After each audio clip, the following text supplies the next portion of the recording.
So what's hello? Your girl is here again. We are here again to deliberate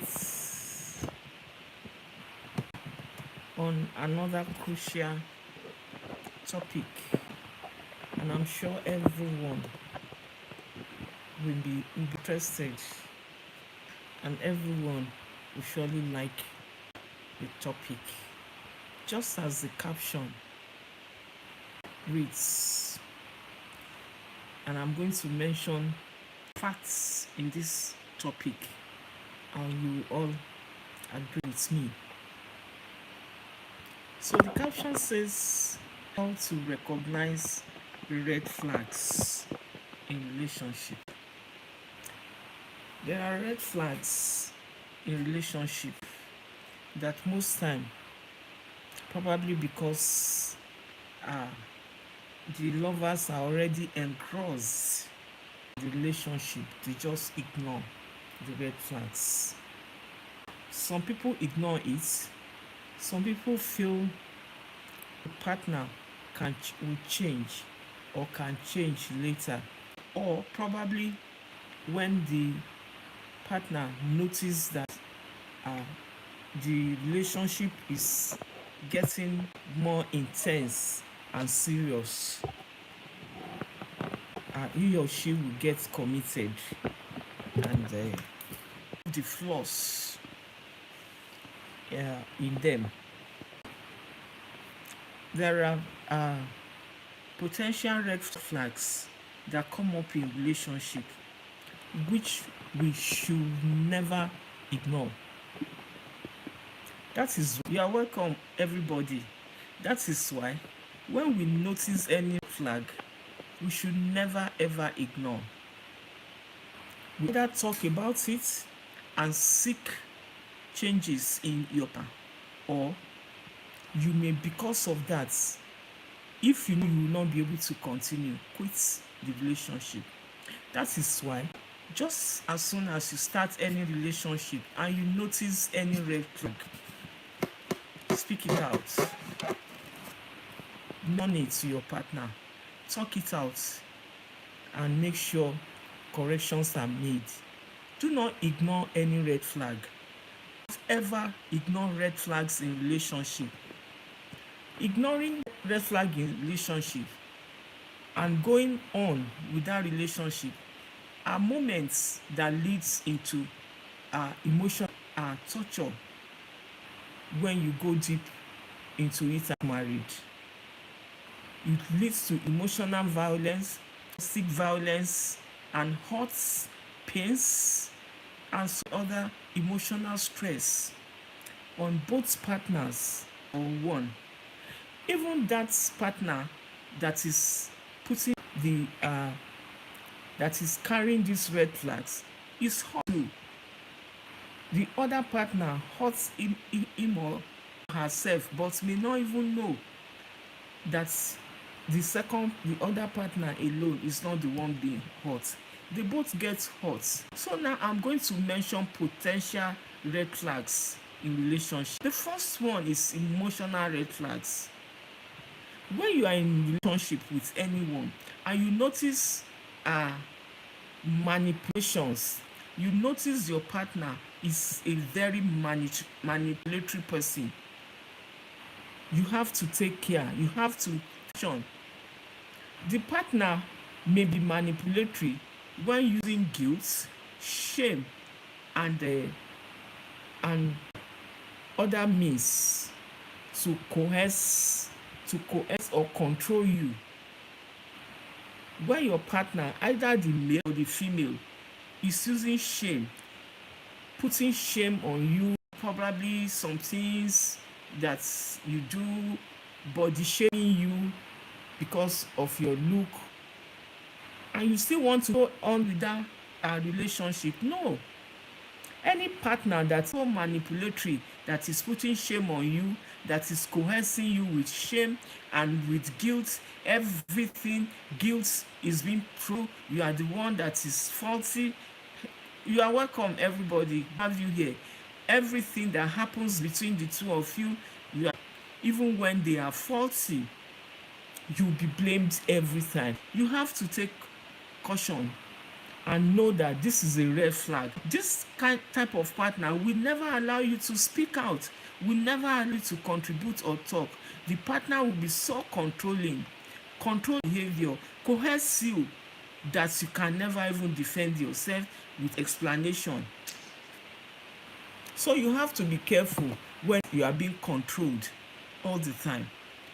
Controlling is different from being respectful.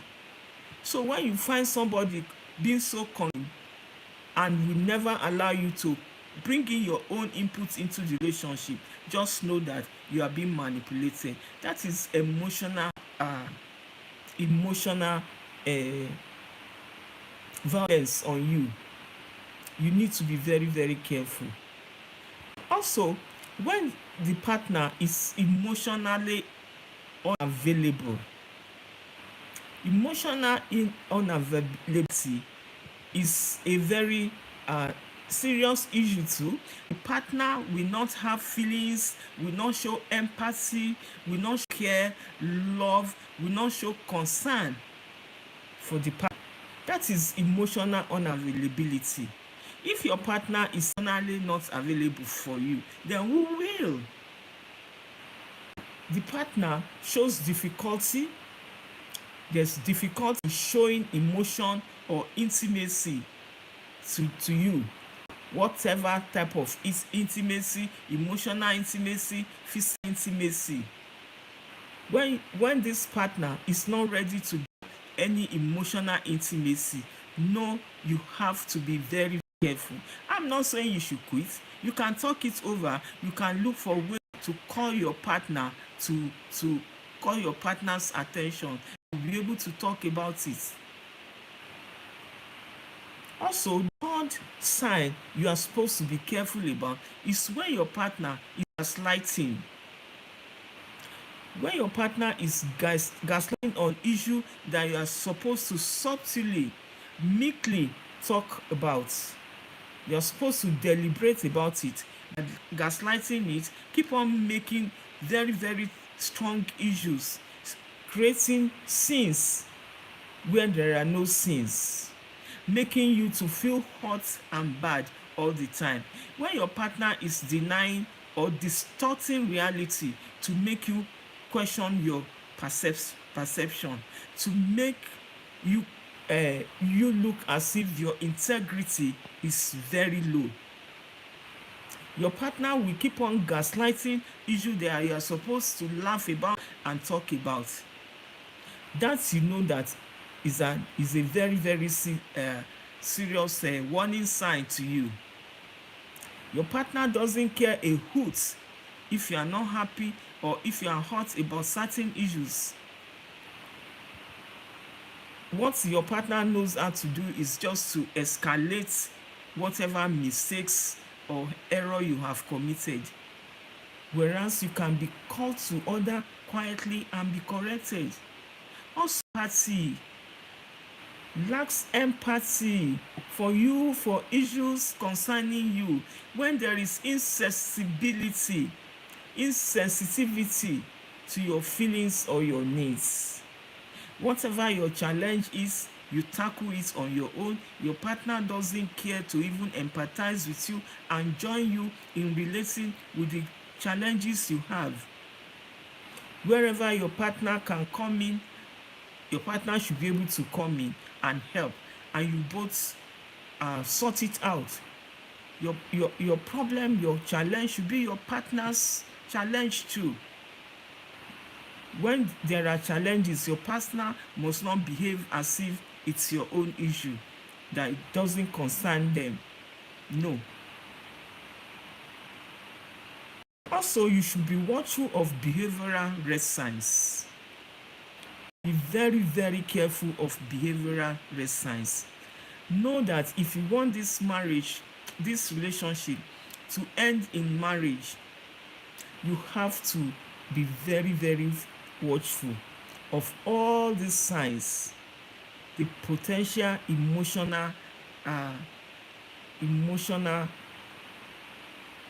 deprivation I have mentioned. When your partner deprives you room to talk, room to speak out, room to contribute in your relationship, in issues in your relationship, shut you down, shut you up all the time. Careful. And know that you should not think that, oh, I will cope, I will manage. You don't manage a lifelong relationship, marriage. You don't manage a lifelong relationship. You should know that your partner should be the correctable ones. When you mention mistakes, your partner should be able to trace their footsteps and make adjustment and correction, but not bullying you and gaslighting issue and blaming you for pointing out your mistakes. When your partner wants to be the one to speak, to talk all the time, you talk. You cannot say anything. Is that how you want to live for life? Is that how you want to live in the emotional instability for life? This affects well-being. It affects health. It affects wellness. You cannot manage to stay in a relationship. It's either you call for order, you call for correction, or you quit. Managing yourself to squeeze yourself into a relationship affects your well-being, affects even your performance in your place of work, affects your performance within your own family. You may not be able to do what you are supposed to do, and you may not be able to become what you are supposed to become because you are being oppressed by your partner. Do not stay under bullying. Do not stay under gaslighters. Do not stay under abusive partners. Know that you are yourself and your partner does not make you. So when you know that you cannot bear this, whatever you know you cannot bear, please look for a way out. Look for a way out. If you know your partner is the type that when you point out these concerns, your partner will allow you to speak out and you settle it, your partner will agree to make amends. Some people make amends. They come down, they accept their flaws. But there are some people that when they even know that, yes, they have these flaws and it's being pointed out, it becomes a problem. So let's know that our life is our happiness. When we are happy in it, we are happy forever. We should not also forget to pray for this kind of partners, the partners that shows all these red flags. We should not forget to pray with them, pray for them. There's nothing God cannot do. There's nothing God cannot change. Pray with them, pray for them. And you see things change. There's nothing we put into the hands of God Almighty that God will not change. So pray about all these issues. You can pray on your own, you can pray with them. If you're not praying with them and pointing out this situation, pray on your own and tell God about it. So I'm happy to have you all again. So happy to have you. This is Emira Speaks. I'm happy to hear you, see you come to join me on my channel, and I feel so glad when I catch up with you. Thank you. I can see so many comments. I appreciate you all. Thank you.